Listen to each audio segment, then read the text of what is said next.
আসসালামু আলাইকুম। চমৎকার একটা চিকেন আইটেম নিয়ে এসেছি আজকে। তো আফগানি চিকেন তৈরি করব। তো ১ম এই ingredients গুলো দেখিয়ে দিচ্ছি। ধনিয়া পাতা, কাজু বাদাম, কাঁচামরিচ নিয়েছি এখানে। আর এখানে পেঁয়াজ, আদা, রসুন। তো সবগুলো আগে থেকেই ভালোভাবে কেটে-কুটে গুছিয়ে রেখেছি। আপনাদেরকে একটু দেখিয়ে দিলাম। এখন এগুলো সব একসাথে ব্লেন্ডার করে নেব। অল্প পরিমাণ কাজু বাদাম দিয়েছি, পেঁয়াজ কুচি দিয়েছি, রসুন দিয়েছি, ধনিয়া পাতা, কাঁচামরিচ সবকিছু একসাথে ভালোভাবে ব্লেন্ড করেছি। আর এখানে টক দই নিয়েছিলাম। টক দইটা ভালোভাবে ফেটিয়ে নিয়েছি আগে থেকে। আর সেটার ভেতরে আমি দিয়ে দিয়েছি পেস্ট করা মশলাটা। এখন এটাও ভালোভাবে মিশিয়ে নিচ্ছি। টক দই অবশ্যই আগে থেকে ভালোভাবে ফেটিয়ে নিবেন, একদম ক্রিমি টেক্সচার নিয়ে আসবেন। এরপরে এই যে চিকেন নিয়ে নিয়েছি। তো এগুলোকে আমি মিডিয়াম সাইজ করে কেটে নিয়েছি। এখন এটার মধ্যে আমি একটু লবণ দিয়ে দিয়েছি ১ টেবিল চামচ গোলমরিচ গুঁড়ো এবং দিয়ে দিচ্ছি লেবুর রস। ২ টা একটা লেবুর থেকে আমি ২ টা পিস ব্যবহার করেছি লেবুর। লেবুর রস এবং বাকি মসলাগুলো দিয়ে আমি এটা ভালোভাবে একটু হাত দিয়ে মাখিয়ে নিব।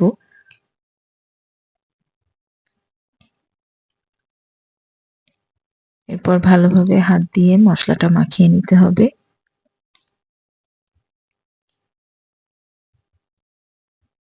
লেবুর রস, লবণ এবং গোলমরিচটা আলাদা করে চিকেনের সাথেই মাখাবেন। এই মসলার সাথে মাখাবেন না।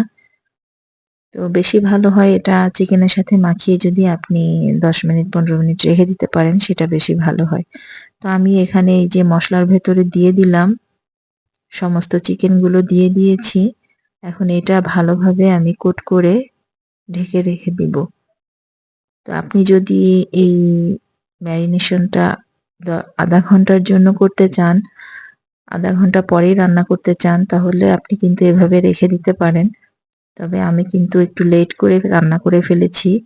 তো যার কারণে আমি কি করেছিলাম, আমি চিকেনগুলো উঠিয়ে নিয়েছিলাম আলাদা পাত্রে।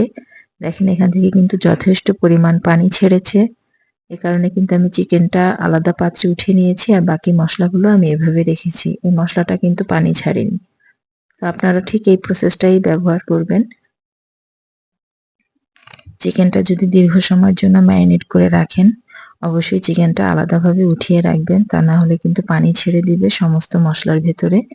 তো ভালোভাবে চিকেনটা ভেজে নিতে হবে। আমি এখানে অল্প তেলেই ভেজে নিয়েছি। এপিঠ-ওপিঠ ভালোভাবে লাল করে ভেজে নিয়েছি আর ২ টা ব্যাচে আমার চিকেনগুলো ভাজা হয়ে গেছে।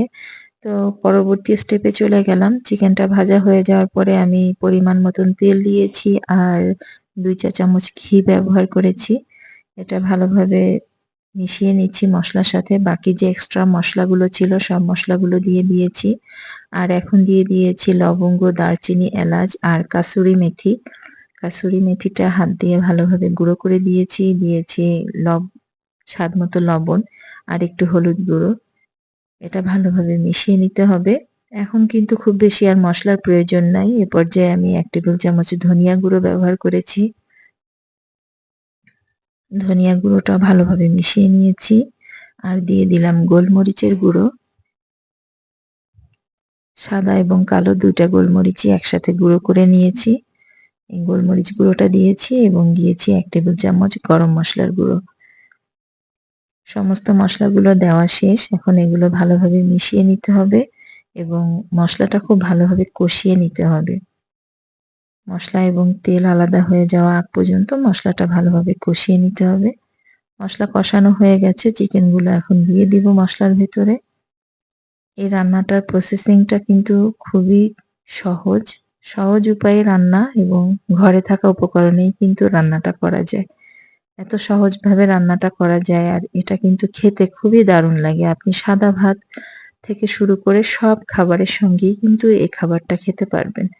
রুটি, পরোটা, নান, রুটি, সাদা ভাত, পোলাও সবকিছুর সাথে কিন্তু এটা ভালো লাগে খেতে।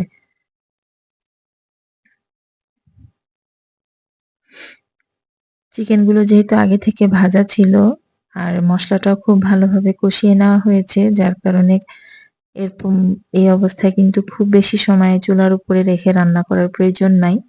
চুলার হিট কমিয়ে রেখে ৪-৫ মিনিট আপনি যদি রেখে দেন তাহলে মসলাটা ভেতরে ঢুকে যাবে চিকেনের ভেতরে। এই যে আমি একটু কাছ থেকে দেখিয়ে দিচ্ছি।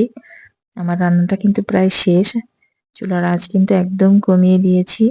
আর মসলার থেকে কিন্তু তেলটাও ছেড়ে দিয়েছে, দেখতে পাচ্ছেন। অবশেষে খাওয়ার পালা। প্লেটে উঠিয়ে নিয়েছি নান রুটি। আপনারা যেকোনো কিছুর সাথে এটা তৈরি করতে পারেন, খেতে পারেন। আশা করি ভিডিওটি সবার ভালো লাগবে। আর ভালো লাগলে অবশ্যই চ্যানেলটি সাবস্ক্রাইব করবেন, অবশ্যই একটা লাইক দিবেন। সবাই সুস্থ থাকবেন, ভালো থাকবেন। আর ফেসবুক থেকে দেখে থাকলে ফলো দিবেন।